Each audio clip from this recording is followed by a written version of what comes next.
Hey, real quick, I've developed a brand new free resource just for you. It's called the Nonprofit Social Media Content Planner. This brand new planner will help you plan, develop, and manage a year's worth of useful and usable written or other forms of content that your audience will love. You can just text the word planner to 33777 or go to nonprofitcontentplanner.com. Grab a free copy today. All right, on to the episode. Hello, and welcome to Nonprofit Nation. I'm your host, Julia Campbell, and I'm going to sit down with nonprofit industry experts, fundraisers, marketers, and everyone in between to get real and discuss what it takes to build that movement that you've been dreaming of. I created the Nonprofit Nation podcast to share practical wisdom and strategies to help you confidently find your voice, definitively grow your audience, and effectively build your movement. If you're a nonprofit newbie or an experienced professional who's looking to get more visibility, reach more people, and create even more impact, then you're in the right place. Let's get started.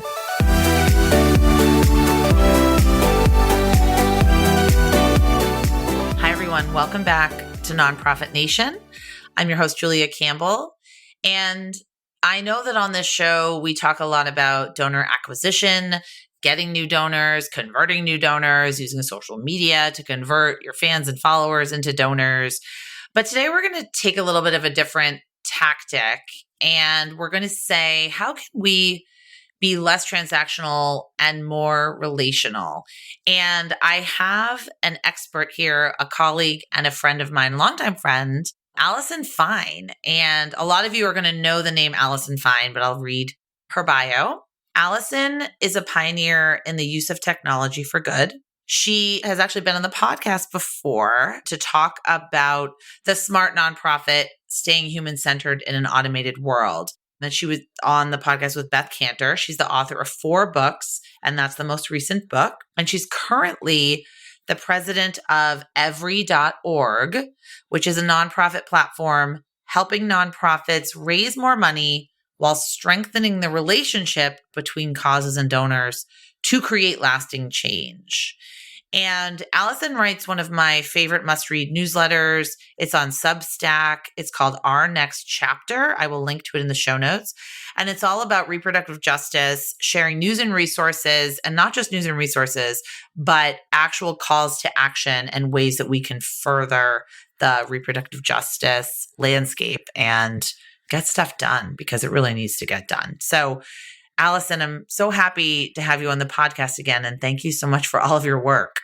Oh, Julia, it's always a pleasure to talk to you. Thanks for having me. So tell me about your journey to every.org and a little bit about what you do now in this position. So I met the co-founders of every.org last year in the fall, and it's just a phenomenal platform, Julia. These are 2 technologists who were trying to solve the problem of how could we move crypto donations to nonprofits, right? That they had donors who wanted to donate crypto and there wasn't an easy way for them to do it. And they wanted to do good in the world. And they created this phenomenal platform that begins with the idea that we should start the conversation about facilitating fundraising through a nonprofit lens, right? Once we start there, where every nonprofit is equal, right? That Black Sisters in STEM is as equal as, say, the ACLU on our platform. The idea is to be able to move any kind of financial capital. And they began with crypto and then quickly moved to stocks and Venmo and credit cards and bank and PayPal and everything. And we turn that capital into dollars and move the dollars and the donors directly to nonprofits without charging any fees, right? So outside of the credit card fees, for instance, there's no charge to get set up on our platform. There's no charge for transactions on our platform.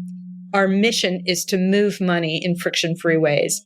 And the technology and the mission just really spoke to me as just an incredible opportunity to really rethink fundraising. I love that. I also signed up on every.org. And what I love about it is I get frequent newsletters. It's almost like social proof It's like so-and-so started a fundraiser, so-and-so donated to this organization. Here's some organizations that you might be interested in. So I love the way that every.org uses technology to connect me to causes that I might not have heard about. Is that one of sort of the pillars of the philosophy? So there are two sides to it, right? So you're experiencing the donor side, which is very social. You set up your own profile. It shows what causes you've given to. Yes. You can create your own campaign to raise money for a cause that you care about and invite your friends. So hurrah, that's all wonderful and social and just joyful, which is what we want giving to be. And on the flip side, Julia, any of your listeners who are with nonprofit organizations, they need to come and create their profile on the site, right? We have the 1.2 million nonprofits in the IRS database that we can connect to, but you want to create your own profile and get your donors moving through our portal, because it'll be a lot less expensive for you than any other fundraising technology that you're using. I think that it's so interesting because it's such a unique perspective and it has such a unique philosophy around fundraising. And I know today we're going to talk about how to not be a big box nonprofit and what that means, because I do think a lot of organizations have this philosophy that they want to be the biggest and they want to acquire the most donors and they want to have the most transactions and conversions. But we know the data on donor retention is pretty pitiful. So in a recent blog post that you wrote on TechSoup.org, you cited over 3/4 of new donors do not make a second gift. And the number of individual donors has dropped nearly 20% since the beginning of this century. So what are you seeing? How can we possibly start to address this? One of the main reasons why I came to every.org, Julia, because we want to fix what I call the leaky bucket problem, right? Yeah. So the leaky bucket is you put 10 donors in, and by the time you get, a year out, as you mentioned, you've only got 2 donors left, right? And what do most organizations do? They throw more donors in because they're in this panic to fill up this bucket. And acquiring new donors is very expensive.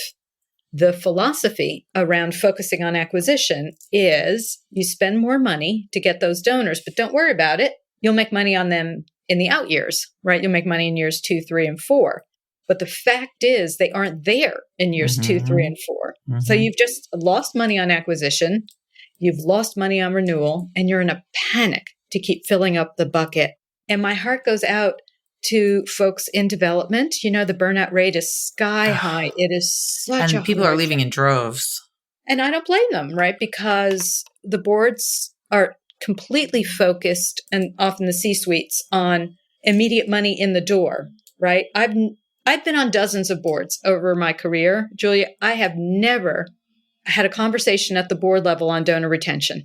Never, right? Wow. It's always on acquisition. It's always on how much money. Let's have more auctions. Let's have more golf tournaments. Right. Yeah. Why aren't you raising more money right now? So this pressure on the immediate, check writing has created this really short-sighted and disastrous field.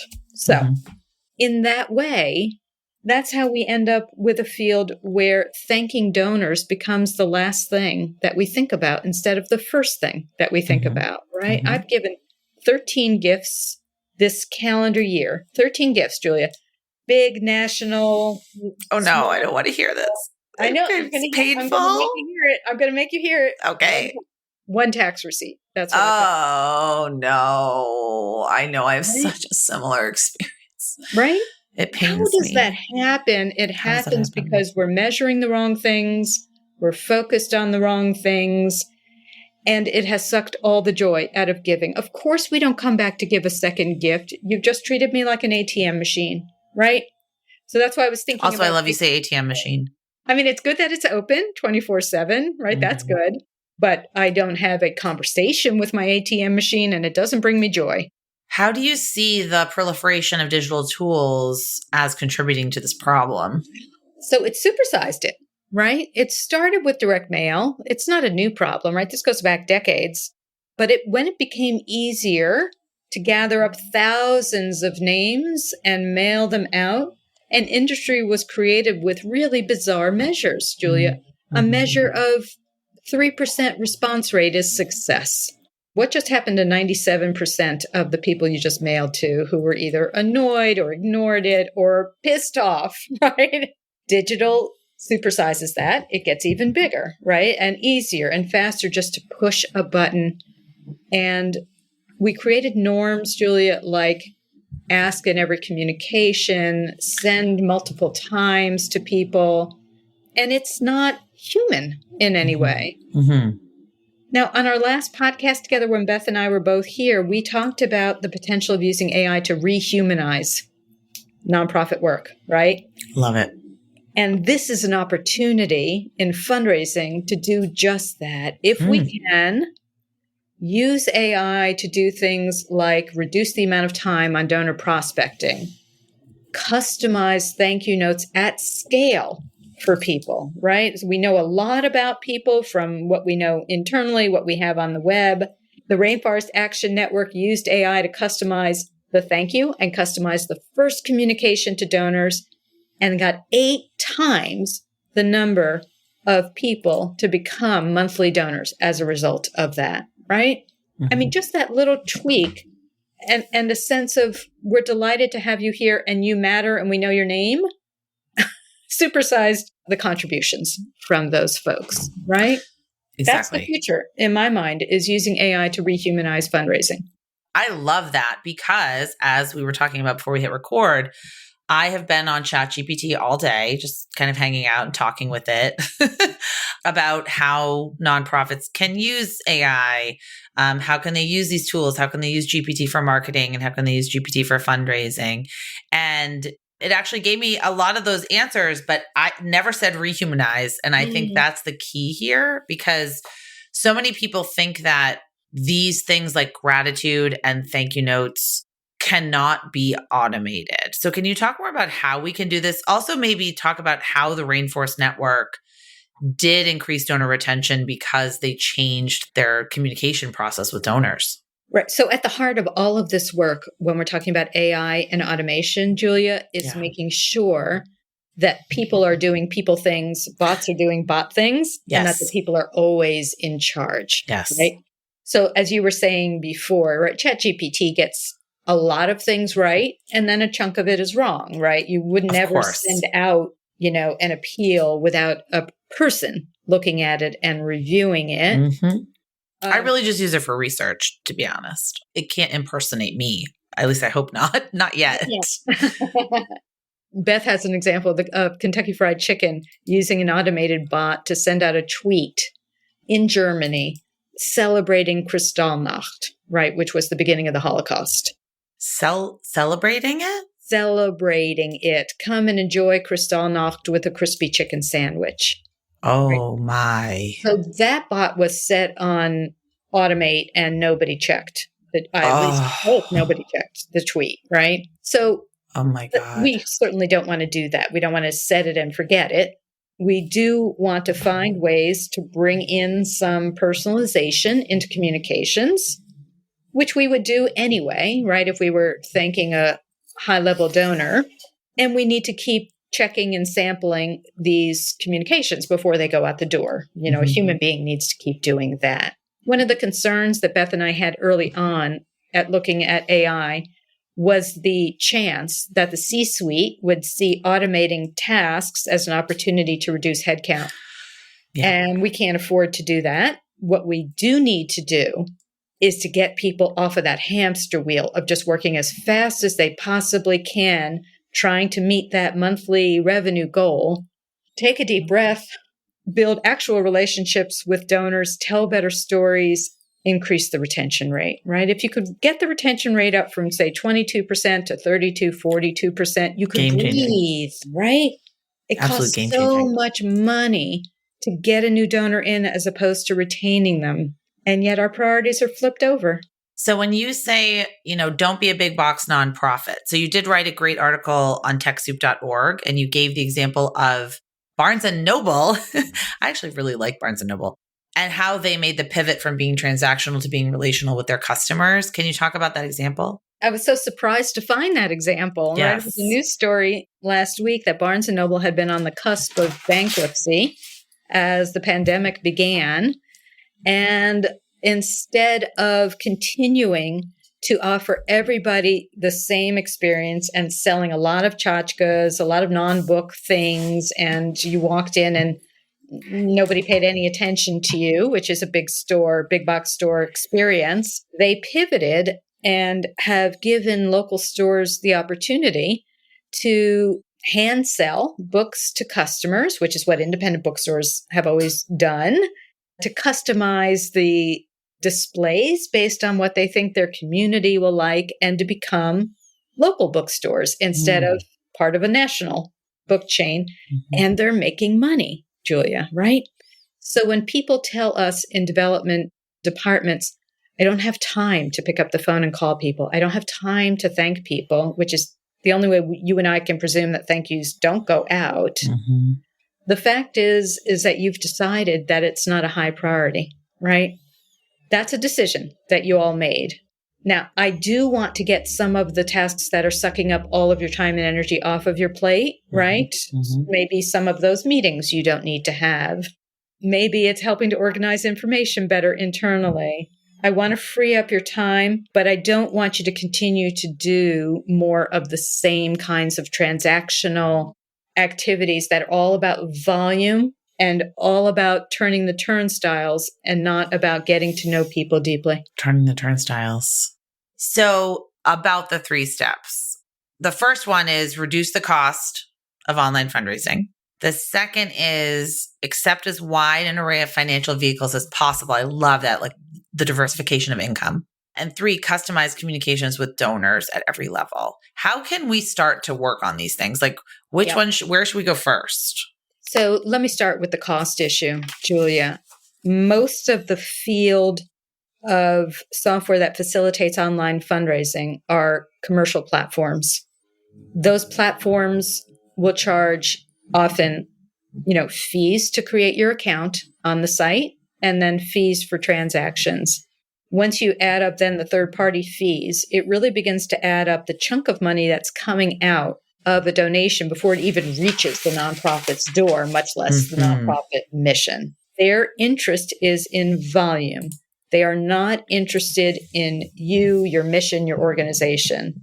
A nonprofit platform, and it's not just every.org, Give Lively is another nonprofit as well, right? Our interest is in you, the organization. I don't care whether your budget is $100,000 or $10 million. You are the same organization to us.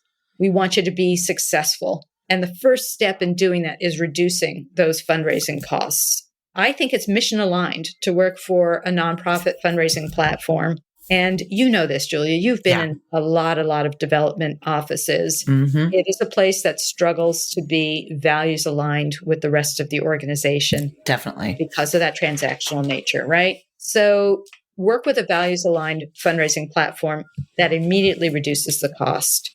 The second issue really speaks to how to appeal to younger donors. My kids don't have a credit card. So if you're going to appeal to younger donors, you have to accept Apple Pay and Google Pay and Venmo, right? That's how they're going to donate. If your organization only accepts credit cards and bank transfers, that is not going to appeal to younger donors. Right. So you need to make it as easy as possible for people to give and make it possible for them to give what they want to give in terms of currency, right? So that's a huge issue for organizations to flip it over, Julia, and to look at the world through their donors' eyes, not through their own needs, which is what happens, right? Their needs become so great, the need to raise money right now. It's this cacophony. But that's how you end up saying, you can only give me this kind of capital.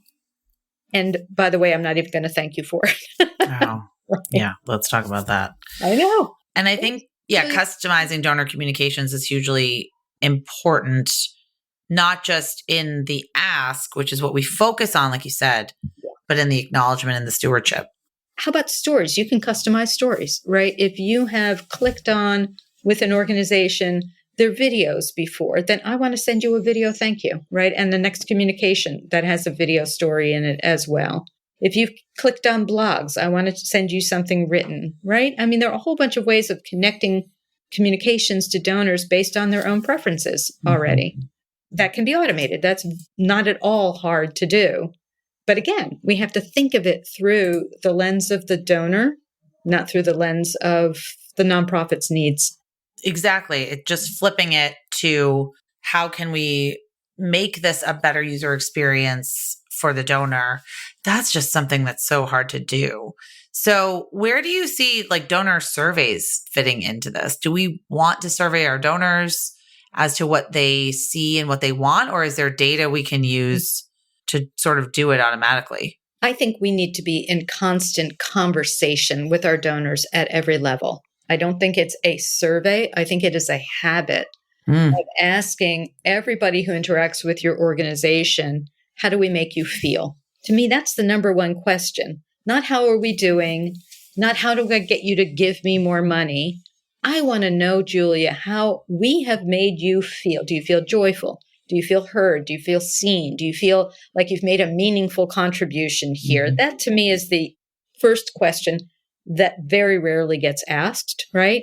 And then the second question is, how can we help you to become an ambassador for our cause to your friends, right? Once we get to that step of creating a network of ambassadors, now we're cooking with gas. Now we got something going on, right? Where you can lower your fundraising costs so much because you have this army of supporters helping you to raise money. Yeah, let's talk more about that. How do we cultivate this army of supporters?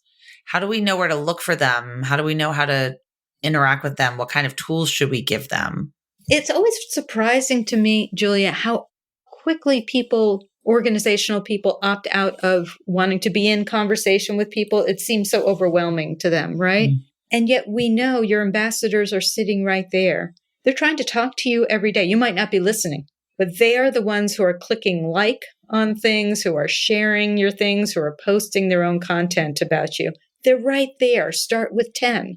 You don't need thousands. Start with 10. And on a platform like every.org, those 10 people can set up their own campaigns for you, bring their own friends to it, share on social for you, right? Start with a small experiment and be really deeply connected to these folks and keep asking them, how are we doing? How are we making you feel? How can we help you raise money for this cause? Because we know fundraising isn't for everybody. It's probably on the same level as public speaking for things that terrify people. But for a subsector of people like me and you, we love it. Nobody has to give to anything that I'm passionate about, but they're going to get asked, right? They can give if they want to, but I want to be great at asking them. And there are a lot of people out there who are waiting to be asked to be great at fundraising, and nobody's asking them. I think it's so interesting that donors, I mean, they really are looking for this kind of frictionless experience, but they also want to know they're in the right place. So it reminds me of when I purchase something on Instagram, which I do very frequently, or I see an ad and I'll purchase something. It needs to be completely frictionless, but then I also need to get that receipt, that notification, that thank you. And recently, I really have been getting these great email receipts that have said, you're so awesome. You've joined this great community of fashionistas or whatever it might be. I'm thinking of Warby Parker in particular. Like I purchased some frames. They have such a fantastic like email sequence that they send you. And it's just very friendly and you feel like you've done the right thing. You feel like you're in the right place. And I think nonprofits really need to understand that people have that remorse immediately. Donation remorse, buyer's remorse. Anytime you put money down, you're immediately going to think, oh, can I afford this? Oh my gosh, like maybe I shouldn't have done that. Like, am I in the right place? Like, what should the very first communication be with someone when they make that donation? How can we inspire that community in them, assure them that they're in the right place? They did the right thing. Such a phenomenal question, Julia. I love that. And at the heart of what you were just talking about is this deeply rooted desire people have to be connected and to be part of community, right? That's why we give. It really is, right? Yep. And we are so atomized from each other, locally, nationally, of course. And our organizations need to give people that sense of connectedness with the cause and with this community, right? So it is, of course, thank you for your gift, whatever amount, right? Thank you so much. It means so much to us. Here are things that you can do or learn or share, right? We need to give people things to do that aren't about money as part of that first gift, right? I want to feel like, oh, I've just joined a tribe of people, right? And how would it feel if after that first communications from the development or the staff, I got a second communication from a volunteer who said, thanks so much for joining me. This is why I came here. This is what this means to me. I hope it means the same to you, right? Or tell me what it means to you, right? Overly professionalized organizations do not activate volunteers enough on this end. Wouldn't it be lovely to have a tribe of thank youers who are volunteers? I want you to email everybody who's donated to us. We're just going to give you 10 or 20. Just send them an email saying thank you and what this means to you. Wow. Wouldn't that be amazing? Right. You could cut and paste the email and just change the name.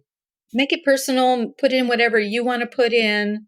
But the difference of getting an email from a human being who has been engaged in this organization to whom it means something special, that's a different level of connectedness right there. I think you're so right. And it's interesting to me because I use a lot of these automation tools. Like I use ConvertKit for my email. You can create a sequence. So if someone signs up for any of my courses, no matter when, no matter 2 a.m. on a Tuesday or 6 months later, they will get the same sequence, in the same cadence. And it's so easy to do. And then of course, when I get the notification, I usually send people a personalized video in the middle of this. I have a plugin for Gmail where I can record a video and it's 10 seconds and it just says, hi, Allison, I'm so excited you joined the course. Let me know if you have any questions, hit reply to this email.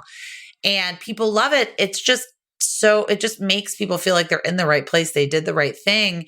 And then I like to do that because I want to cultivate this community of people that know that I have their back, that they know that I will support them and that I'm a real person and I'm not a bot. So nonprofits, it really takes just even an hour a week to do something like this, to set up that sequence and then to personalize it and tweak it. And like you said, have these gratitude ambassadors that can go out there. The key piece here, I loved what you said, is how about we ask people for a response? Now, nonprofits don't like that. They don't want people to respond to the email. They don't want comments on their social media posts. They don't want questions. They don't want DMs. That's a very faulty mindset. So how can we encourage people to be more relational, like you said, in our interactions online? Julia, I actually want to ask you, you're such an expert in this field and you do such a beautiful job of personalizing your communications. What do you think are the sticking points for nonprofits? Why can't they be more human in their fundraising? They don't want any kind of feedback. They don't want complaints. They don't want someone to say that they were offended. They don't want someone to, I think that nonprofits tend to just want to put their heads down and do the work. And they don't really want to be seen and they don't want to be visible. And making things more personalized and customized, you become more visible. You become more seen. You kind of open that can of worms. And that's what I see all the time. Nonprofits want to turn off the comments, turn off the DMs, turn off the replies. They don't want to see it. They just want to push it out there like a billboard and not get any kind of response. But in our reality, in the world that we live in, to get attention and to get people to take an action, you do have to create some kind of emotional connection. You have to be a little bit provocative. You have to be interesting. So I think it's just the uncomfortable nature of the work that we do. We fear that we're going to get pushback. We fear we're going to get complaints. We fear we're going to get negative comments. That answer makes me so sad. I think it's yes, me too. And it's why Beth and I talk so often about these are leadership challenges, not technical challenges. Yes. This is a leadership choice not to engage with people. It's a leadership choice to want to pretend that silence means success. Silence means we didn't ask an interesting question, right? And we didn't open ourselves up to any input. The assumption that input will be negative and overwhelming and take away from the work, as opposed to input being the only way we can learn if we are deeply connecting with people. Well, except, of course, for the retention rates, which tell us we're not deeply connecting with people right away, which we choose not to look at. I know a lot of organizations that don't even measure it. I'm hoping, Julia, that we're looking at a new generation of organizational leaders who have grown up demanding and wanting a human connection and want their organizations to create cultures where that's the norm. That's what my hope is. An interesting trend now is that a lot of nonprofits are partnering with influencers and creators. And those influencers and creators are going to have zero tolerance. Like if you are an organization and they do a fundraiser on your behalf, like say they talk about you on TikTok or YouTube or Twitch and they raise money for you and there's no acknowledgement, there's no communication. Of course, people can opt out of that. But if there's nothing that shows your impact, these influencers, they're going to move on to the next thing. Because if their audience is not having a good experience with your nonprofit, if they don't have a good experience with you and feel like you're human-centered and feel like you are building relationships, they're going to move on. So I think the way that we're fundraising is going to change because it's going to be based a lot more on influencer marketing. And like you said, a lot more on that personalization. People want personalization, customization. Can you imagine if I logged into Amazon today and it forgot everything that I ever did? Or Netflix or any app, Spotify? No, we want to know that we're being seen and heard. And maybe not on that level of detail, but just going back to you not even getting a thank you and you got one tax receipt. It's terrible. Isn't it terrible? I want to walk into those organizations and just watch for a day or two. What the heck is going on here that would happen? And I do think a lot of it is fear-based, that fundraising is super hard and we got to make payroll. And I get that. And you're only going to make payroll if you're making asks, right? On that immediate term. But also the kind of fear-based leadership that makes organizations closed and risk-averse and not human-centered, right? And that is a huge problem for our sector. Yeah, it needs to come from the top down, where you said earlier, you have never been in a board meeting that's discussed donor retention. And I'm really racking my brain to think if I ever have been. It's always on, let's have another event. Let's send out another direct mail appeal. Are we doing a Giving Tuesday campaign? Where are we in our spring fundraising campaign? It's always more and more and more and more. But then it's never about what actually happens after these people are in the fold. And, making a gift is hugely personal and emotional for a lot of people, no matter the amount. So not acknowledging that in any way. I do think, I want to say one other thing, and I want to see if you think it's true. I think that the problem with the thanking is that a lot of development directors think if they can't do it perfectly, they won't do it. So maybe there's crappy data coming in, or maybe they can't sync their CRM with their Excel spreadsheet, or maybe their addresses are faulty. Who knows? I've heard this before where they're like, well, if we can't thank every donor equally, then we're not going to thank any of them. And I think, you know what? If you just send out 5 thank you notes, it's better than nothing. It's better than nothing, I think. But the goal should be to thank every donor equally. But you can't let that stop you from even starting. Okay, so that answer is total bullshit. Yeah. It's an excuse for doing absolutely nothing. Yep. And it is certainly not human-centered. And look, the promise again of AI is that you will be able to give a customized thank you to any donor at any level. But again, Julia, you have to want to do it. You have to want to do it. And you have to set it up. And that takes time. Yeah. There you go. So, at every.org, our donors are on the low end of the scale. We want every donor to feel great and joyful and feel seen and heard. through the site. And I think that's the future of fundraising. I think that, the donors like my grandmother who wrote a check every month to the same causes is not going to exist anymore. There are lots and lots of choices donors can make, and we see them making it every day because they don't continue to give to the same cause, right? But as we've been saying for the last hour, it's not that hard if you make it a top priority. Right. It's Right? not that hard. It's just got to be a priority. Exactly. This is fantastic. So where can people find out more about, well, we know every.org, but where can people find more about you, learn more about you, and how can they sign up, get involved with every.org? So come to every.org. If you're a nonprofit, there's a page just for you, and sign up for one of our demos so you can see what it's about. Even if you want to stick with your existing commercial platform, you could just use every.org, Julia, for say crypto and stocks. The New York Public Library is doing that right now. But certainly think about broadening the different kinds of capital that you can accept, and maybe come and have a nonprofit values aligned experience with us. You can find me on LinkedIn and anywhere around the web. And I'm happy to talk to anybody about this, my favorite topic, how to rehumanize fundraising, Julia. I love it so much. Allison, thank you. I really appreciate it. And I really hope to see you in person soon somewhere.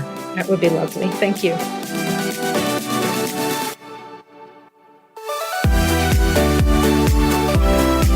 Well, hey there. I wanted to say thank you for tuning into my show and for listening all the way to the end. If you really enjoyed today's conversation, make sure to subscribe to the show in your favorite podcast app, and you'll get new episodes downloaded as soon as they come out. I would love if you left me a rating or a review, because this tells other people that my podcast is worth listening to. And then me and my guests can reach even more earbuds and create even more impact. So that's pretty much it. I'll be back soon with a brand new episode. But until then, you can find me on Instagram at Julia Campbell 77. Keep changing the world, you nonprofit unicorn.